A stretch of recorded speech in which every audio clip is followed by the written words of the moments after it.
ಏನಾರ ಮಾಡಿ ಒಂದು ಕಾಸಿನ ಸರ ದೇಬ್ಕೋಬೇಕಲ್ಲ. ಅಯ್ಯ, ಈ ಮುದುಕಿ ಕಾಲೊತ್ತಿ ಕೈ ಕೊಳೆ ಮಾಡ್ಕೊಂಡೆ ಹೆಂಗೂ ಈಗ ಮಕ್ಕಳ ಟೈಮು ಕೈ ಒಳಕಳ್ದಿದ್ರು ಪರವಾಗಿಲ್ಲ, ಬೆಳಗ್ಗೆ ಒಂದೇ ಸರಿ ತೊಳ್ಕೊಂಬಿಡ್ತೀನಿ. ಅಮ್ಮ ವಿಶಾಲ್ವೋ, ಯಾಕೋ ಇತ್ತೀಚಿಗೆ ನಿದ್ದೆ ಬರ್ತಿಲ್ಲ ಕಣೆಮ್ಮ. ಒಂಚೂರು ನಿದ್ದೆ ಬರೋಕ್ಕೆ ಹಾಲಿಗೆ ಅರಿಶಿಣ ಪುಡಿ ಹಾಕ್ಕೊಡೆ, ಗಂಟ್ಲು ಬೇರೆ ಹೋಗಿದೆ. ಅವ್ವ ಅವ್ವ ಅವ್ವ ವಯಸ್ಸಾಯ್ತಲ್ಲಪ್ಪ ನನಗೆ, ಕಾಸಿನ ಸರ ಹಾಕ್ಕೋಬೇಕಾ? ಅಮ್ಮ ಶಿವ. ಅಡುಗೆ ಮನೆ ಆ ಕಡೆ, ಈ ಕಡೆ ಅಲ್ಲ, ಈ ಕಡೆ.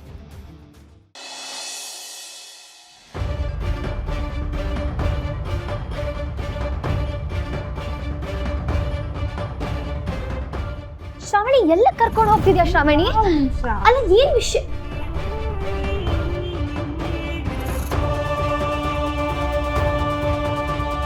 ಇದೇನ ಶ್ರಾವಣಿ, ಏನೋ ವಿಷಯ ಅಂತ ಹೇಳಿ ಸುಬ್ಬು ಎದುರಾಗ ನಿಲ್ಸಿದ್ಯಾ? ಏನ್ ವಿಷಯ? ವಿಷಯ ಇದೆ ಶ್ರೀವಲ್ಲಿ. ನಂದಿನಿ ಅಮ್ಮರು ಬೆಳಿಗ್ಗೆ ನಿನ್ನ ಜೊತೆ ಮಾತಾಡಿದ್ರಲ್ಲ, ಆ ವಿಷಯದ ಬಗ್ಗೆನೇ ಮಾತಾಡ್ಬೇಕು ಅನ್ಕೊಂಡಿರೋದು. ಆ ವಿಷಯದ ಬಗ್ಗೆ ಮಾತಾಡಿ ಏನು ಪ್ರಯೋಜನ ಇಲ್ಲ ಸುಬ್ಬು. ಮದ್ವೆ ಅನ್ನೋದು ಮುಗ್ದೋಗಿರೋ ಅಧ್ಯಾಯ ನನ್ನ ಜೀವನದಲ್ಲಿ. ಶ್ರೀವಲ್ಲಿ, ಆಗ್ತಾನೆ ಹುಟ್ಟಿರೋ ಮಗು ಈ ಭೂಮಿ ಅಂದ್ರೆ ಚೆನ್ನಾಗಿಲ್ಲ, ನನಗೆ ಈ ಬದುಕೆ ಇಷ್ಟ ಆಗ್ತಾ ಇಲ್ಲ, ನಂಗೆ ಜೀವನನೇ ಬೇಡ ಅಂತೆಲ್ಲ ಮಾತಾಡಿದ್ರೆ ನಿಂಗೆ ಏನನ್ಸುತ್ತೆ? ಆಗ್ತಾನೆ ಹುಟ್ಟಿರೋ ಮಗು ಹೇಗ್ ಮಾತಾಡಕ್ ಸಾಧ್ಯ ಸುಬ್ಬು? ಪ್ರಪಂಚನ ಹೇಗ್ ಅರ್ಥ ಮಾಡ್ಕೊಳಕ್ ಸಾಧ್ಯ? ಶ್ರೀವಲ್ಲಿ, ನಾವು ಅದನ್ನೇ ಹೇಳ್ತಿರೋದು. ಈಗಷ್ಟೇ ನೀನ್ ಪ್ರಪಂಚನ ನೋಡ್ತಾ ಇದೀಯಾ, ಅಂಥದ್ರಲ್ಲಿ ಮದ್ವೆ ಅನ್ನೋದು ನನ್ನ ಜೀವನದಲ್ಲಿ ಮುಗ್ದೋಗಿರೋ ಅಧ್ಯಾಯ, ಇದ್ರ ಬಗ್ಗೆ ಮಾತಾಡಿ ಪ್ರಯೋಜನ ಇಲ್ಲ ಅಂತ ಎಲ್ಲ ದೊಡ್ಡ ಮಾತು ಮಾತಾಡ್ತಿದ್ಯಲ್ಲ ನೀನು. ಜೀವನದ ಮುಂದೆ ನೀನು ಇನ್ನೂ ಚಿಕ್ಕ ಮಗು ಅನ್ನೋದು ನಿನಗೆ ಯಾಕೆ ಅರ್ಥ ಆಗ್ತಿಲ್ಲ ಶ್ರೀವಲ್ಲಿ? ಇನ್ನೊಂದೇನು ಗೊತ್ತಾ ಶ್ರೀವಲ್ಲಿ, ಜೀವನನೇ ಮುಗೀತು, ಜೀವನದಲ್ಲಿ ಸಾಧಿಸೋಕೆ ಇನ್ನೇನು ಇಲ್ಲ ಅನ್ನೋ ಹಂತಕ್ಕೆ ಎಷ್ಟೋ ಜನ ಹೋಗಿರ್ತಾರೆ. ಅದರಲ್ಲೂ ತುಂಬ ಜನ ತಾಳ್ಮೆಯಿಂದ ಯೋಚನೆ ಮಾಡಿ ಹೊಸ ಜೀವನನ ಪ್ರಾರಂಭ ಮಾಡ್ತಾರೆ. ಇದಕ್ಕೆ ಬೇರೆ ಉದಾಹರಣೆಗಳೇ ಬೇಕಾಗಿಲ್ಲ ಶ್ರೀವಲ್ಲಿ. ನಂದಿನಿ ಅಮ್ಮೋರೆ ನಮ್ಮ ಕಣ್ಮುಂದೆ ಇದ್ದಾರೆ. ಅವರು ಗಂಡನಿಂದ ದೂರ ಆಗಿ, ಮಗಳಿಂದ ದೂರ ಆಗಿ, ಪ್ರಪಂಚದಿಂದನೇ ದೂರ ಆಗಿ 20ರಿಂದ 25 ವರ್ಷ ಅವ್ರ ಕಾಲ ಕಳೆದಿದ್ದಾರೆ. ಆದ್ರೂ ಅವ್ರಿಗೆ ಬದುಕಿನ ಬಗ್ಗೆ ನಿರಾಸೆನೇ ಆಗಿಲ್ಲ. ಒಂದಲ್ಲ ಒಂದಿಲ್ಲ ನಾನು ಖುಷಿಯಾಗಿರ್ತೀನಿ ಅನ್ನೋ ನಂಬಿಕೆನೇ ಅವ್ರನ್ನ ಗೆಲ್ಸಿರೋದು. ಆದ್ರೆ ನಾನು ಖುಷಿಯಾಗೇ ಇದ್ದೀನಿ ಸುಬ್ಬು. ಶ್ರೀವಲ್ಲಿ, ಖುಷಿಯಾಗಿದ್ದೀನಿ ಅಂತ ಬಾಯಿ ಮಾತಲ್ಲಿ ಹೇಳೋದಕ್ಕೂ ಮನಸ್ಫೂರ್ತಿಯಾಗಿ ಖುಷಿಯಾಗಿರೋದಕ್ಕೂ ತುಂಬಾ ವ್ಯತ್ಯಾಸ ಇದೆ. ನೀನು ಸುಬ್ಬುನ ಇಷ್ಟಪಡ್ತಿದ್ದೆ, ಅವನನ್ನೇ ಮದ್ವೆ ಆಗ್ಬೇಕು ಅಂತ ತುಂಬಾ ವರ್ಷ ಕಾದೆ.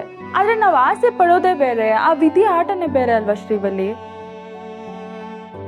ಪ್ರಪಂಚದಲ್ಲಿ ಎಲ್ರಿಗೂ ಅವ್ರು ಇಷ್ಟಪಟ್ಟಿದ್ ಸಿಗಲ್ಲ ಅಲ್ವಾ? ಹಾಗಂತ ನಮ್ ಬದುಕು, ನಮ್ ಕನ್ಸುಗಳೆಲ್ಲ ಕೊನೆ ಆಯ್ತು ಅಂತ ಅಲ್ಲ ತಾನೆ. ನಾನೀಗ ಸುಬ್ಬು ವಿಚಾರದಲ್ಲಿ ಯಾವುದೇ ರೀತಿ ಹಠ ಹಿಡಿತಿಲ್ವಲ್ಲ ಶ್ರಾವಣಿ. ನಾನು ಅದನ್ನೆಲ್ಲ ಮರೆತು ಜೀವನದಲ್ಲಿ ಮುಂದೆ ಬಂದಿದ್ದೀನಿ. ಆದ್ರೆ ನನಗೆ ಮದ್ವೆ ಬಗ್ಗೆ ಆಸಕ್ತಿ ಇಲ್ಲ ಅಷ್ಟೇ. ಸರಿ, ನಿನಗೆ ಮದುವೆ ಬಗ್ಗೆ ಆಸಕ್ತಿ ಇಲ್ಲ ಆಯಿತು, ಆದರೆ ನಿನ್ನ ಜೀವನದಲ್ಲೂ ಒಬ್ಬ ನಿನ್ನ ಪ್ರೀತಿ ಮಾಡುವಂಥ ಹುಡುಗ ಬಂದೇ ಬರ್ತಾನೆ. ಆಗ ನೀನು ಹೀಗೆ ಹಠ ಹಿಡ್ಕೊಂಡು ಕುತ್ಕೊಳ್ಳೋದಕ್ಕೆ ಆಗಲ್ಲ.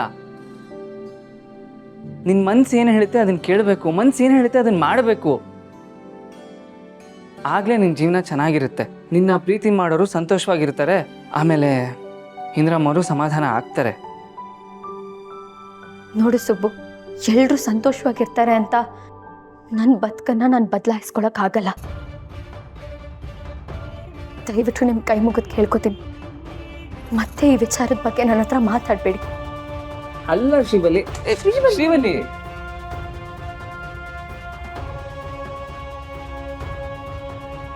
ಸುಬ್ಬು, ನಾವೇ ಅವಳ ಹತ್ರ ಈ ವಿಷಯದ ಬಗ್ಗೆ ಮಾತಾಡಿದ್ರೆ ಅವಳಿಗೆ ನೋವಾಗತ್ತೆ ಸಹಜ ಸುಬ್ಬು.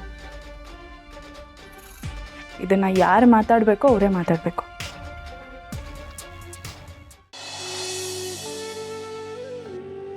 ಶ್ರೀವಲ್ಲಿ,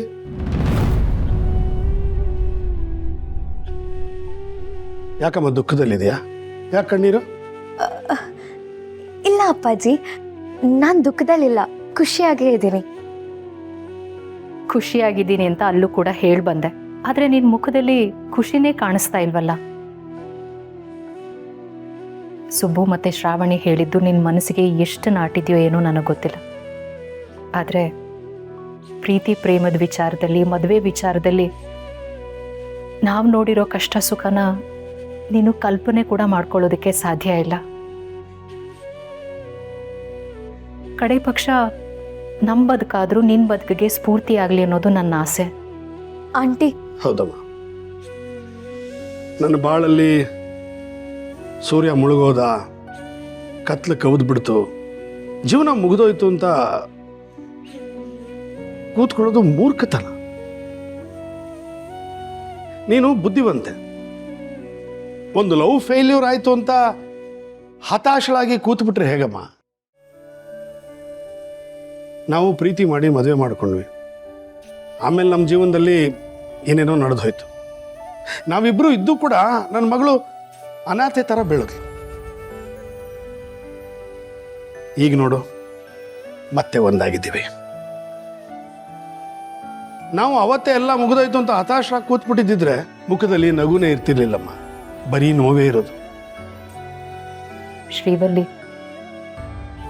ನಿರಾಸೆಯಿಂದನೋ ನೋವಿಂದನೋ ಅಥವಾ ಹತಾಶೆಯಿಂದನೋ ಜೀವನದ ನಿರ್ಧಾರಗಳನ್ನು ನಾವು ತಗೋಬಾರ್ದು. ನೀನಿನ್ನು ಚಿಕ್ಕವಳು, ನೀನು ನೋಡಬೇಕಾಗಿರೋ ಜೀವನ ತುಂಬ ದೊಡ್ಡದಿದೆ. ನಿನಗೋಸ್ಕರ ಅಂತಾನೆ ಒಬ್ಬ ಹುಟ್ಟಿರ್ತಾನೆ. ಆ ಜೀವ ನಿನಗೋಸ್ಕರ ಮಿಡಿತಾ ಇರತ್ತೆ. ಯಾವತ್ತಾದರೂ ಒಂದು ದಿನ ನಿನ್ನ ಕಣ್ಣಿಗೆ ಬಿದ್ದೇ ಬೀಳ್ತಾನೆ. ಆಗ್ಲಾದರೂ ನಿನ್ನ ಮನಸ್ಸು ಬದಲಾಗಬೇಕು.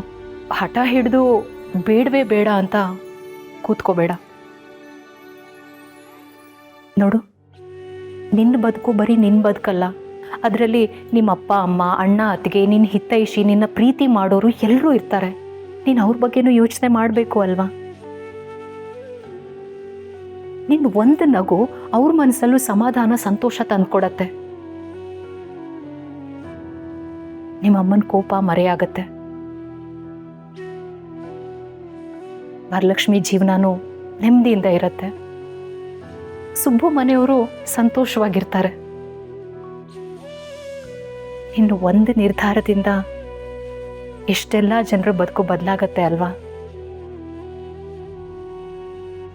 ಯೋಚನೆ ಮಾಡು ಶ್ರೀವಲ್ಲಿ, ಮದುವೆ ಬಗ್ಗೆ ಮನಸ್ಸು ಮಾಡು.